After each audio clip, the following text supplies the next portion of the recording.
میرے بھائیوں، سانحہ کربلا وہ حادثہ ہے کہ جسے امت کبھی بھلا نہیں سکتی، کیونکہ اس کی وجہ سے امت کی جمعیت ٹوٹی۔ اس میں اس کا قصور نہیں تھا، اس کو بنیاد بنا کے اور پوری دنیا کے اندر دو فرقے بن گئے، سنی اور شیعہ کے نام کے اوپر۔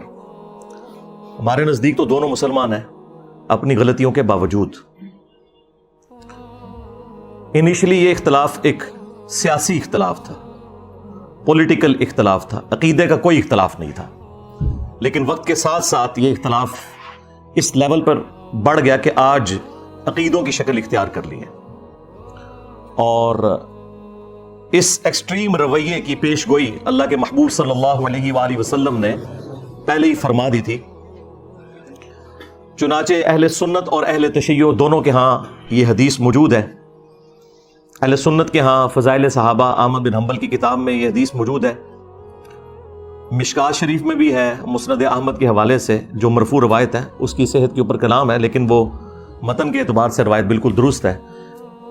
البتہ جو فضائل صحابہ احمد بن حنبل کی کتاب میں روایت ہے مولا علی علیہ السلام سے خود، اور وہ غیبی خبر پر محمول ہے، تو یقیناً رسول اللہ صلی اللہ علیہ وآلہ وسلم کے بتانے پر انہیں یہ بات معلوم چلی۔ اور سیم روایت نہج البلاغہ اہل تشیع کے ہاں جو مولا علی علیہ السلام کے خطبات ہیں ان میں بھی موجود ہے کہ سیدنا علی نے کہا کہ میری وجہ سے، یعنی مجھے بنیاد بنا کر، دو فرقے گمراہ ہو جائیں گے اور دو جہنم میں چلے جائیں گے۔ یہ دونوں الفاظ موجود ہیں۔ ظاہر ہے کہ گمراہی کا انجام جہنم ہی ہے، ایک میری محبت میں غلو کر کے اور ایک میری دشمنی میں غلو کر کے۔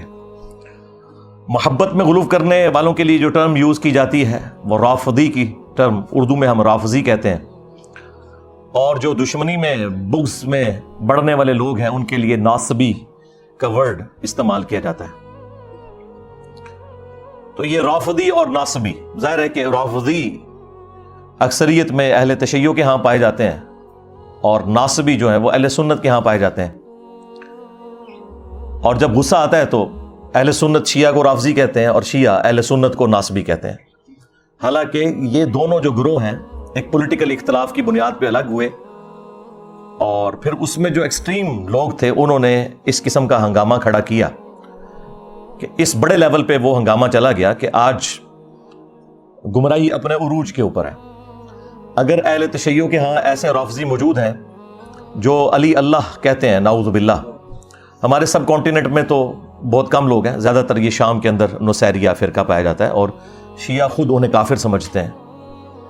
تو اہل سنت کے ہاں بھی ناسبیت اس لیول کے اوپر گھسی کہ اہل سنت کے پلیٹ فارم سے یزید کے حق میں نعرہ بازی شروع ہو گئی، اسے جنت کی بشارتیں دینا شروع کر دیں، اور بڑے بڑے ذمہ دار علماء نے یہ حرکت کی۔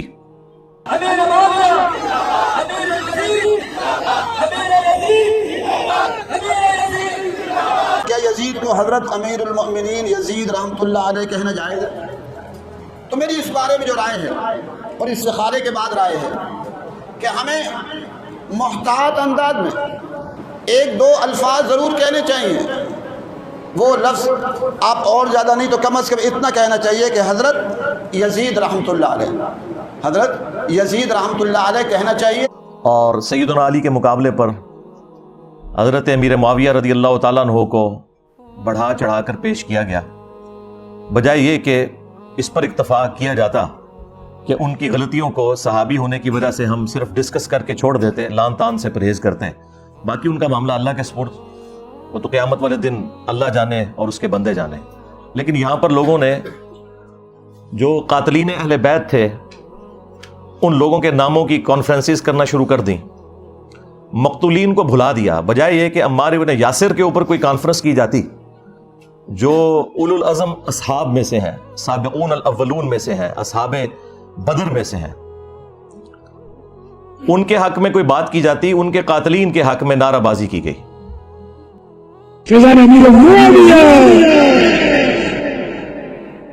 عاشق مصطفیٰ حضرت معاویہ، زاہد و پارسا حضرت معاویہ، خوبرو خوش ادا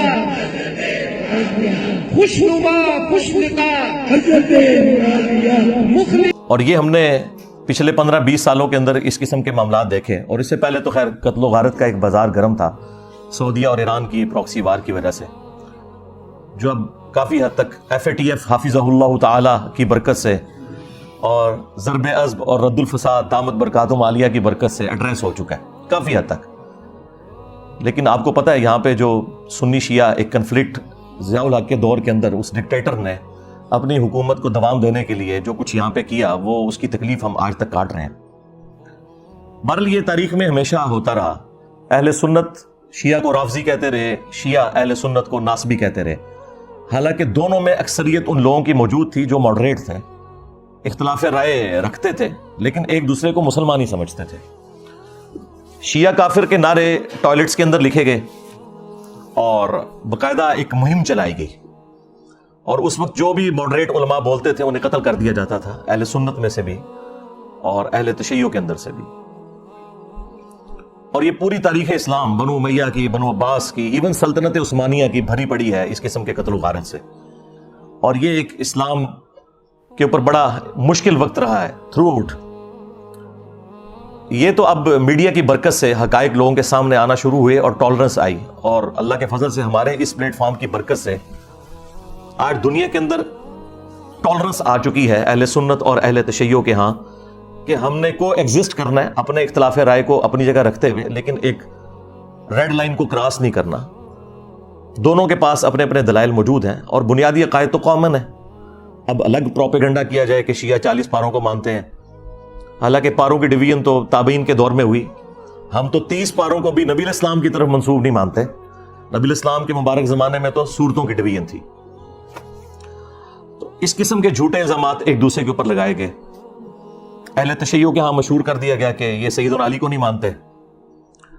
چند ایک لوگوں کی غلطی کی وجہ سے یزید کے حوالے سے مسکنسیپشن پیدا کر دی گئی، حالانکہ اہل سنت 99% یزید سے نفرت کرتے ہیں، لیکن وہ چند ایک لوگ چونکہ میڈیا میں ڈومیننٹ ہو جاتے ہیں اس کی وجہ سے پھر دوسرے لوگوں کو موقع مل جاتا ہے اور وہ اپنے معاملات کو آگے لے کے اس طریقے سے چلتے ہیں.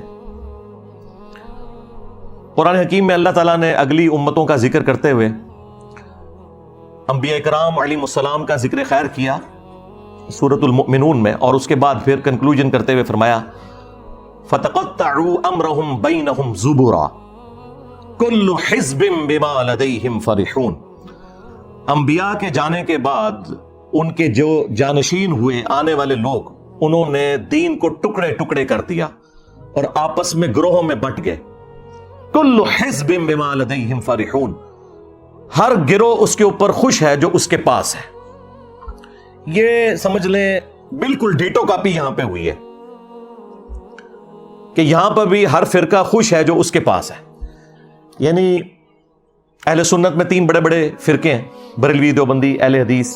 باقی جو فقہی بنیاد پہ حنفی، شافعی، مالکی، حنبلی وہ تو ہیں، لیکن بہرحال ان میں بھی عقائد کے اعتبار سے جو صوفیانہ عقائد رکھنے والے لوگ ہیں وہ بریلوی اور دیوبندی ہیں، خواہ وہ اپنے آپ کو شافعی کہتے ہوں، مالکی کہتے ہوں، حنفی کہتے ہوں پوری دنیا میں. تو بریلویوں نے اپنا طور امتیاز بنا لیا کہ جی عشق رسول کا ٹھیکہ ہمارے پاس ہے، ہم یہ ڈیفائن کریں گے کون عاشق رسول ہے اور کون گستاخ رسول ہے. دوسری طرف دیوبند نے کہا کہ عظمت صحابہ کا ٹھیکہ ہمارے پاس ہے، ہم بتائیں گے کہ کون عاشق صحابہ ہے اور کون گستاخ صحابہ ہے. اور اہل حدیث نے کہا کہ توحید کا ٹھیکہ ہمارے پاس ہے، ہم لوگوں کے بارے میں یہ ڈیفائن کریں گے کہ کون مشرک ہے اور کون موحد ہے. اور اہل تشیع نے کہا کہ اہل بیت کی محبت کا ٹھیکہ ہمارے پاس ہے، ہم بتائیں گے کہ کون عاشق اہل بیت ہے اور کون گستاخ اہل بیت ہے. کل حزب بما لدیہم فرحون، اور ہر گروہ اس میں خوش ہے جو اس کے پاس ہے. اور وہ کسی ایک بات کو اتنا مضبوطی سے پکڑے ہوئے ہیں جو اس کا مضبوط پوائنٹ بھی ہے، یہ ماننے والی بات ہے. اور اس مضبوط پوائنٹ کی وجہ سے جو اس کی کمزوریاں ہیں وہ اس کے پیچھے چھپ جاتی ہیں. اور وہ مضبوط پوائنٹ اتنا بھاری ہے کہ اس کی بنیاد پہ وہ اپنے آپ کو جنتی بھی سمجھتا ہے. یعنی اگر آپ بریلویوں سے پوچھیں وہ کہیں گے جی عشق رسول ہے تو پھر باقی ساری چیزیں اس کے مقابلے میں تھوڑی ہیں، بھلے ہم شرک بھی کرتے رہیں. اس طریقے سے دیوبند کہیں گے کہ جی نبی الاسلام کے جانثار ساتھیوں کی برکت سے ہی تو اسلام دنیا میں پھیلا، جب ہم ان کا دفاع کر رہے ہیں تو باقی ساری چیزیں تو ثانوی ہیں. اور اہل حدیث نے کہا کہ بھائی جب یہ ساری کائنات بنانے والا اللہ ہے، جب توحید ہمارے پاس آ گئی تو باقی ساری چیزیں ثانوی حیثیت رکھتی ہیں. اور اہل تشیع نے کہا کہ محمد اور آل محمد کے بعد تو کوئی چیز نہیں جن کے گھر سے یہ سارا دین بٹا, تو دین کی بنیادیں وہاں پر ہیں. جب ان کی محبت ہمارے پاس آ گئی تو باقی ساری چیزیں ثانوی حیثیت رکھتی ہیں. تو یہ وہی چیز ہوئی, فَتَقَطَّعُوا أَمْرَهُمْ بَيْنَهُمْ زُبُرًا كُلُّ حِزْبٍ بِمَا لَدَيْهِمْ فَرِحُونَ. اور پھر یہ اس لیول کے اوپر دشمنی بڑی ہے, سنی شیعہ کنفلکٹ کی بنیاد کے اوپر, کہ سنیوں نے یہ طے کر لیا کہ خواہ ہماری حدیث کی کتابوں میں بھی کوئی بات آئے ہم نے نہیں ماننی, اگر وہ اہل تشیع کو سپورٹ کرتی ہے. اور اہل تشیع نے بھی یہ طے کر لیا کہ ہمارے اصول محدثین کے اوپر جو روایتیں درست ہیں, اگر وہ کسی اعتبار سے سنیوں کے کسی پوائنٹ آف ویو کو سپورٹ کرتی ہیں تو ہم نے ان کو ریجیکٹ کر دینا ہے اور اس کے حوالے سے ہنگامہ کھڑا کر دینا ہے. اب چونکہ ہمارا یہ پلیٹ فارم اہل سنت پلیٹ فارم ہے, اس میں کوئی شک نہیں ہے, اور ظاہر ہے کہ دنیا میں 85% اہل سنت ہیں, اور زیادہ تر تو میں اہل سنت کے حوالے سے ہی روایتیں پیش کرتا ہوں. باقی جو قرآن ہے ظاہر ہے وہ تو اہل سنت اہل تشیع کے ہاں کامن ہے. اہل سنت کے ہاں جو اس بڑے لیول کی خرابی آئی کہ انہوں نے جان بوجھ کر سنت چیزوں کو بھی نہ صرف گمراہی بنا کر پیش کیا بلکہ جہنمیوں کی علامت بتا دیا. اس کے اوپر میں اب گھنٹوں صرف اسی ٹاپک پہ بول سکتا ہوں. یہ آج کی جو گفتگو ہے نا, ہو سکتا ہے میں 2-2.5 گھنٹے بولوں, لیکن یہ میں اگر 2-3 دن بھی بولتا رہوں نا مسلسل, تو یہ ساری کی ساری گفتگو گھنٹوں کے اوپر محیط, وہ بھی سارے ٹاپک کو کور نہیں کرے گی. اس کے حوالے سے میں نے ایک ریسرچ پیپر لکھ دیا ہے, انشاءاللہ میں اس کا تعارف بھی آپ کو کروا دوں گا. بہرحال یہ دشمنی اس لیول پہ گئی ہے کہ ایک دوسرے کے نام رکھنا, ایک دوسرے کے جو دلائل ہیں انہیں ریجیکٹ کر دینا, بھلے وہ اپنی کتابوں سے نکل رہے ہوں. اس کی آپ کو میں ایک نمائندہ مثال دیتا ہوں, وہ کالا لباس پہننا.